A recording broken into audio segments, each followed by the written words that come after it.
जिस तरीके से बिहार में जंगल राज रिटर्न्स ये लिखा हुआ देख रहे हैं आप, ऐसा इसलिए है क्योंकि पटना से लेकर सीतामढ़ी तक कुछ ऐसी घटनाएं हैं जो हर किसी को परेशान कर रही हैं, हैरान कर रही है। देखिए, पटना से खबर सामने आई जहां पे ग्रामीण स्वास्थ्य अधिकारी की हत्या कर दी जाती है जब वो अपने खेतों में काम कर रहे थे।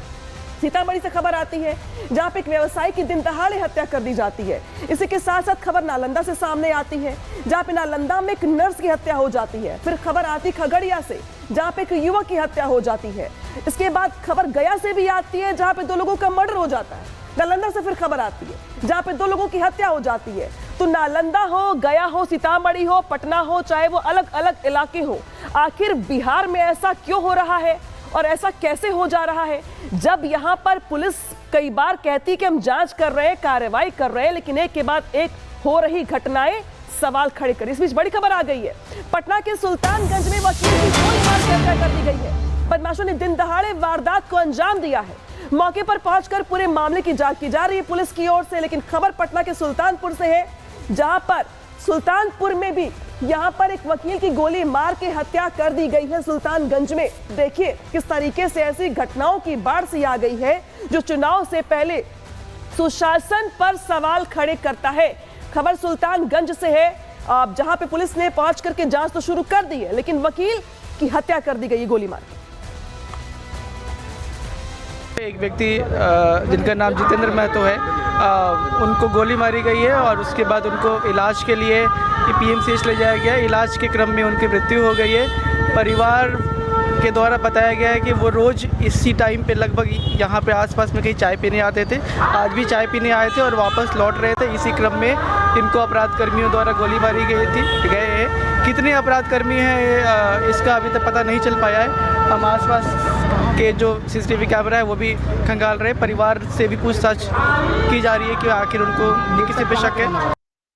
तो एसपी सिटी को सुना आपने जो कि पूरी वारदात की जानकारी साझा कर रहे हैं। लेकिन इस बीच बिहार में अपराध बढ़ा है तो सियासी ताप भी बढ़ा है। अपराध के साथ साथ जो विपक्षी पार्टियां हैं वो सरकार पर हमलावर हैं और बिहार में ताबड़तोड़ हत्याओं पर सियासत भी जमकर हो रही है। आरजेडी ने बिहार की सुरक्षा पर सवाल खड़े किए हैं। तेजस्वी यादव ने कहा है कि बिहारी की जान की कोई कीमत नहीं है, यहाँ इंसान की कीमत कीड़े मकोड़े से भी सस्ती है। तेजस्वी ने सरकार को कटघरे में खड़ा किया है और एनडीए पर अपराध को संरक्षण देने का आरोप भी लगाया है। तेजस्वी के आरोपों पर बीजेपी का पलटवार भी सामने आया। तेजस्वी को कहा गया कि भाई वो अपने पिता के कार्यकाल को याद करे। बिहार में संगठित अपराध का खात्मा हो चुका है, सम्राट चौधरी ये कह रहे हैं और ये भी कह रहे हैं कि अपराध पर भी एक्शन तेज कर दिया गया है। बिहार में कोई भी अपराधी बचेगा नहीं, डिप्टी सीएम सम्राट चौधरी की ओर से साफ कर दिया गया है। तो जरा देखिए कि बिहार में जहां पे एक तरफ हत्याएं हो रही हैं, अपराध बढ़ रहा है, तो वही दूसरी ओर सियासत तेज हो गई है जहां पे आरोप प्रत्यारोप का दौर भी चल रहा है। सुनवाते हैं आपको सम्राट चौधरी क्या कह रहे हैं, तेजस्वी यादव क्या कह रहे हैं। हमेशा लगातार टीचर की हत्या हुई, बीजेपी नेता की हत्या हुई, व्यावसायिकों की हत्या हुई, एक छात्र को गोली मारा गया, कल भी हुआ, परसों भी हुआ। बिहार में लोगों को घर से निकलने में अब डर लग रहा है, घर में रहने में भी डर लग रहा है कि घर के बाहर खेमका जी को गोली मार दी जाती है, घुस के मार दिया जाता है। अरे ये सरकार अपराधियों को संरक्षण देने वाली सरकार है। बिहार में सुशासन है, कोई ऑर्गेनाइज क्राइम नहीं है। व्यक्तिगत झगड़े में कोई हत्या हो रही है, ये सरकार को रोकना थोड़ा कठिन है, लेकिन किसी भी ऑर्गेनाइज क्राइम को बिहार में नहीं होने दिया जाएगा, ये स्पष्ट है। तो बिहार में कानून व्यवस्था को लेकर जिस तरीके से आरोप प्रत्यारोप का दौर चल रहा है, इस बीच चर्चा वोटरों को लेकर के भी हो रही है, जहां पे सियासी टक्कर देखने को मिल रही है। बिहार में विदेशी वोटरों पे घमासान देखने को मिल रहा है क्योंकि इलेक्शन कमीशन का दावा सामने आया है और दावा यह है कि नेपाली बांग्लादेशी वोटर म्यांमार से आए और ये लोग वोटर भी बन गए। 1 अगस्त से विदेशी वोटरों की जांच यहां पर की जाएगी। 30 सितंबर को फाइनल लिस्ट तैयार करवा दी जाएगी। इसमें अवैध प्रवासियों का नाम नहीं होगा।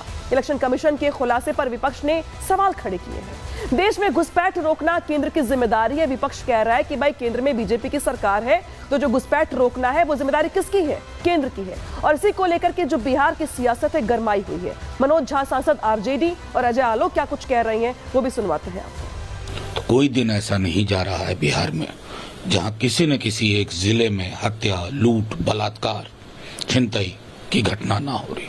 एक एवरेज आदमी अपने आप को महफूज नहीं, सुरक्षित नहीं महसूस करता। नेता प्रतिपक्ष तेजस्वी जी बार बार कह रहे हैं कि बिहार को इस लॉलेसनेस में,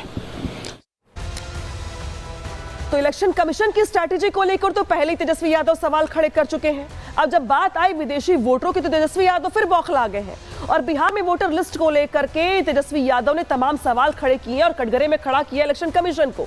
भड़क गए तेजस्वी यादव। इलेक्शन कमीशन के विदेशी वोटर वाले दावे पर तेजस्वी यादव पहले ही भड़क चुके हैं और वो कह भी चुके हैं कि भाई ये स्ट्रैटेजी चुनाव के पहले वोटर लिस्ट से वोटरों के नाम काटने की। विदेशी वोटरों पर इलेक्शन कमीशन का प्रेस नोट क्यों नहीं जारी किया गया, सवाल खड़े किए तेजस्वी यादव ने। तेजस्वी ने विदेशी वोटर वाली खबर को खारिज किया और कहा कि ऐसा कुछ भी नहीं है। तेजस्वी ने इलेक्शन कमीशन के सूत्रों पर विवादित टिप्पणी भी कर दी है। तेजस्वी ने चुनाव आयोग पर गंभीर आरोप लगाए हैं। इलेक्शन कमीशन बीजेपी के इशारे पर काम कर रहा है, ये उनकी ओर से आरोप लगाया गया है। चुनाव आयोग फर्जी लिस्टिंग पर चुप है, तेजस्वी यादव के ये आरोप है। इलेक्शन कमीशन विपक्षी दलों को कोई जानकारी नहीं दे रहा है, प्रेस रिलीज जारी नहीं कर रहा है। तो तेजस्वी यादव की ओर से तमाम आरोप जो प्रक्रिया है इलेक्शन कमीशन की ओर से उस पर खड़े किए जा रहे हैं, साथ ही आरोप भी लगाए जा रहे हैं। सुनवाते हैं आपको क्या कुछ तेजस्वी कह रहे हैं। सूत्र बताते हैं, हम उस सूत्र को मूत्र समझते हैं। वेस्ट जो होता है ना, ये वो है, इसका कोई आधार नहीं ना। ये वही सूत्र है जो पाकिस्तान में कब्जा करवा दिया था, इस्लामाबाद, कराची। सूत्र नहीं, मूत्र लोग हैं। चुनाव आयोग कहता है कि 80% से भी ज़्यादा लोगों का आपने कर दिया है और यानी 5 व्यक्ति में से 4 व्यक्ति का हो चुका है। इसी क्रम में इनको अपराध कर्मियों द्वारा गोली मारी गए हैं। कितने अपराध कर्मी हैं इसका अभी तक पता नहीं चल पाया है। हम आसपास के जो सीसीटीवी कैमरा है वो भी खंगाल रहे, परिवार से भी पूछताछ की जा रही है कि आखिर उनको किसी पे शक है। तो एसपी सिटी को सुना आपने, जो कि पूरी वारदात की जानकारी साझा कर रहे हैं। लेकिन इस बीच बिहार में अपराध बढ़ा है तो सियासी ताप भी बढ़ा है। अपराध के साथ साथ जो विपक्षी पार्टियां हैं वो सरकार पर हमलावर हैं और बिहार में ताबड़तोड़ हत्याओं पर सियासत भी जमकर हो रही है। आरजेडी ने बिहार की सुरक्षा पर सवाल खड़े किए हैं। तेजस्वी यादव ने कहा है कि बिहारी की जान की कोई कीमत नहीं है, यहाँ इंसान की कीमत कीड़े मकोड़े से भी सस्ती है। तेजस्वी ने सरकार को कटघरे में खड़ा किया है और एनडीए पर अपराध को संरक्षण देने का आरोप भी लगाया है। तेजस्वी के आरोपों पर बीजेपी का पलटवार भी सामने आया। तेजस्वी को कहा गया कि भाई वो अपने पिता के कार्यकाल को याद करे।